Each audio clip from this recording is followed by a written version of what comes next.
Assalamu alaikum. Today we are into the second part of your tenses.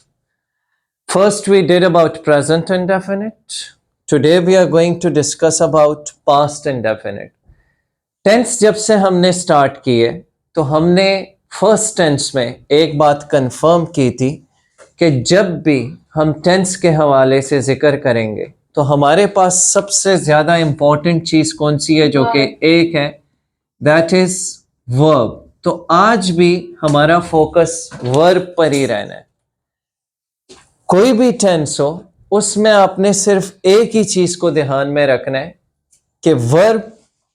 अब verb अगर हमारे पास important है तो प्रेजेंट के इंडेफिनिट में जैसे हमने कहा था कि कौन सी फॉर्म यूज हो रही है, फर्स्ट फॉर्म ऑफ वर्ब, और उसकी उर्दू साउंड ता है, थी है।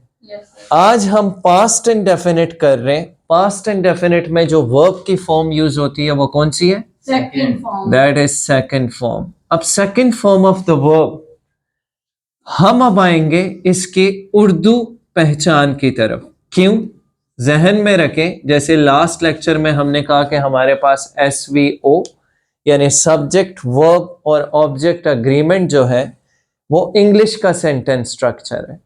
इसी तरह से उर्दू में हमारे पास यही तीनों है, लेकिन आखिर में क्या आ रहा है? वर्ब आ रहा है। तो सेकंड फॉर्म के उर्दू पहचान क्या है? अलिफ छोटी ये बड़ी ये।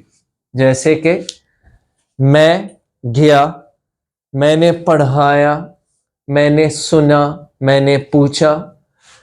अब ये जो सेकंड फॉर्म अलिफ छोटी ये बड़ी है, अगर हम एग्जाम्पल दें तो आई, वी, यू और दे, ये सारे एक साथ क्यों दे रहे हैं? जस्ट फॉर द रीजन के एक्सटेंड ना करें हम। अब let's say we want to talk about the second form. मैं कहता हूं आई डिलीटेड। मैंने क्या डिलीट किया? I deleted files.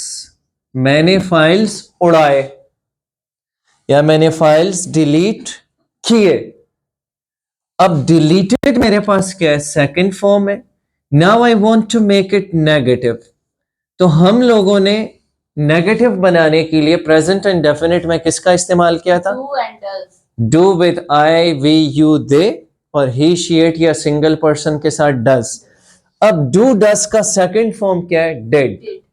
I want to make it negative, तो मैं यहां पे क्या लिखूंगा? I did not. आगे क्या करूंगा मैं? डिलीट। डिलीट। क्यों? क्योंकि हमने डिड यूज किया है, तो डिड के बाद अब जो सेकंड फॉर्म डिलीटेड है वो क्या हो जाएगा? डिलीट हो जाएगा। आई डिड नॉट डिलीट फाइल्स। मैंने फाइल्स डिलीट नहीं किए। अब अगर मैं इसको इंट्रोगेटिव बनाना चाह रहा हूं तो डिड को मैं शुरू में ले आऊंगा और मैं कहूंगा डिड दे डिलीट फाइल्स। क्या उन्होंने फाइल्स डिलीट किए? यही चीज मैं ही, शी और इट के साथ वहां पर हम लोगों ने चेंजेस किए थे, लेकिन जब सेकंड फॉर्म हम यूज कर रहे हैं तो इन सब के साथ हम क्या करेंगे? वही सेकंड फॉर्म यूज करेंगे, no addition of any other thing. तो मैं यहां पे कहता हूं ही डेकोरेटेड। उसने सजाया। क्या सजाया? He decorated his room, he decorated the hall, या ही डेकोरेटेड हिज कार, शादी। अब अगर मैं इसको नेगेटिव बनाना चाहूं तो she did not decorate. Again हम क्या करेंगे? ईडी हटा देंगे क्योंकि डिड हमने लगा लिया।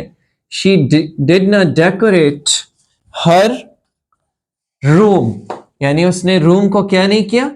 डेकोरेट नहीं किया। इसी तरह से अगर इसको हम इंट्रोगेटिव करेंगे तो did she decorate her room. तो सेकंड फॉर्म अलिफ छोटी ये बड़ी है। अब अगर ग्रामेटिकल एस्पेक्ट से आप देखो तो आपने जहन में हमेशा क्या चीज याद रखनी है कि पास्ट के इंडेफिनिट में जो फॉर्म ऑफ वर्ब यूज हो रहा है वो सेकंड फॉर्म है। साउंड उसके अलिफ छोटी ये बड़ी है।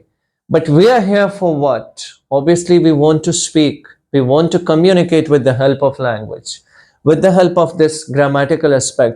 I want to speak something which is grammatically correct. I want to speak something which has sense. तो वो जो चीज है वो यहां से हम कैसे निकाल सकते हैं? जैसे मैंने तुम लोगों को पिछले लेक्चर में बताया था कि in means no, No. Definite means Limit. कि इसके लिमिट्स नहीं है। अब नो लिमिट, तो माजी में हमारा जितना कुछ भी हो गया वो 90 to 95% हमारा पास्ट इंडेफिनिट के अंदर ही आता है। एक दफा का जिक्र है, एक प्यासा कौवा था, हाँ. वो पानी की तलाश में इधर उधर उड़ा।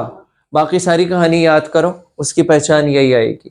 एक दफा का जिक्र है, एक किसान था, उसके 3 बच्चे थे, वो आपस में लड़ते झगड़ते थे। किसान ने एक तरकीब सोची।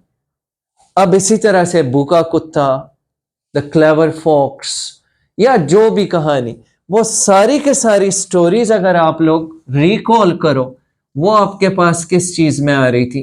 दे used to come in past Past indefinite. indefinite. Once there was a thirsty crow, there was a farmer. A crow, he flew in search of water. He went for a long distance. बाकी कहानी सारी आए तो वो इसी past indefinite ही में आएगी। You want to discuss something related to incidents. अब incidents, it may be happy moments of your life, it may be sad moments of your life, यानी memorable, horrible moment. आप किसी की शादी डिस्क्राइब करना चाहते हो, last year I attended wedding ceremony of blah blah blah. I went there, I enjoyed a lot, I met with different people. Sad, it was couple of months ago. I received a call when I heard the death of my father या my grandfather, जिसकी भी मैंने की, तो वो जो चीज है वो सब आपके पास क्या है? सैड इवेंट्स में, यानी एनीथिंग विच पास्ट बाय। अब इसी सैड इवेंट्स में, let's say that someone robbed you और someone you met and that was accident. Ab I was on the way, on the highway, it was midnight. There I found an old guy. I stopped my car.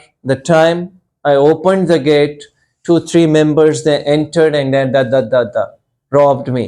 इसी तरह से I met an accident. ये तो आप नहीं बोल रहे हो ना कि मैं एक्सीडेंट कर रहा हूं या मेरा एक्सीडेंट हो रहा है। Last week I was on the highway. I was overspeeding. There I crushed someone या someone crushed me. तो जो events past में हो चुके हैं वो सारे के सारे आपके पास किस में आएंगे? Into past indefinite tense. अब same is the case with history. आप लोगों ने बचपन से अभी तक एक ही चीज देखी है कि आप 1, 2, 3, 4 क्लास में भी when did Pakistan come into being? Pakistan came into being on 14th August 1947. तो वो हिस्ट्री से रिलेटेड कोई भी जो चीज होगी that would come in your past indefinite. Now coming a bit just an overview towards your IELTS topic, IELTS speaking topics. Let's say that you are asked a question that describe a meeting or training you attended. Describe a person you helped. Describe a time when you were upset. Describe a time when you saved money for, when you broke something, when you advised someone or you received an advice. So anything that is in second form of the verb, just click in your mind that past indefinite, second form of the verb, and I need to speak in second form in past indefinite. Beginning indicators जो कि B forms है, was and were, I would start with those, but मैं उसके साथ second forms use नहीं करूँगा. So second form आपके ज़हन में आ रहा है, just refresh your memory. अलिफ छोटी ये बड़ी है, and that would make things easy for you people. ठीक है ना?